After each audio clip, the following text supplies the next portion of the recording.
Permitlar. Bugun biz siz bilan permitlar haqida gaplashamiz. Ya'ni permit nima, necha xil turlari bor va nima uchun kerak? Avvalo permit nimaligini tushunib olaylik. Amerikada yuk tashish biznesi juda daromadli soha, lekin bu soha qattiq nazorat qilinadi. Bu nazorat federal darajada ham, har bir shtat tomonidan ham amalga oshiriladi. Shuning uchun siz hamma narsani to'g'ri bajarishingiz uchun nima kerak bo'lishini yaxshi bilishingiz zarur. Permit bu transport kompaniyasi qonuniy ishlash uchun olish kerak bo'lgan barcha ruxsatnomalar, litsenziyalar, rejalar, tasdiqlar, kafolatlar degani.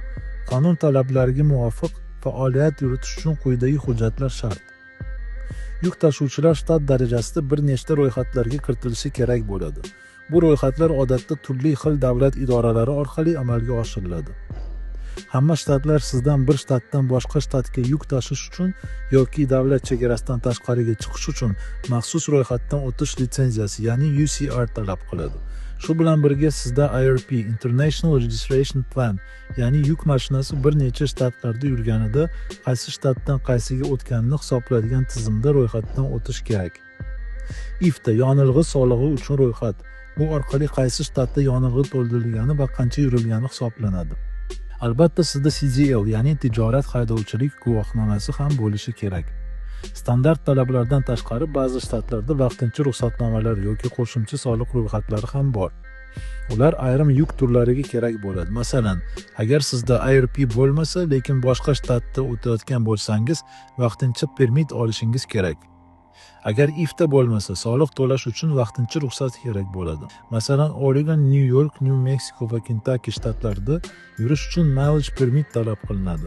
Siz ishlamoqchi bo'lgan har bir shtatning o'z qonuni bor. Federal darajada ham o'z talablari bor.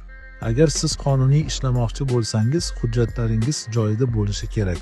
Agar siz permitlar ochtirmoqchi bo'lsangiz yoki hujjatlaringiz to'liqmi, yo'qmi, shunga aniqlik kiritmoqchi bo'lsangiz, o'z shtatingiz DMV saytiga kiring yoki o'zingiz foydalanayotgan MC Authority orqali tekshiring.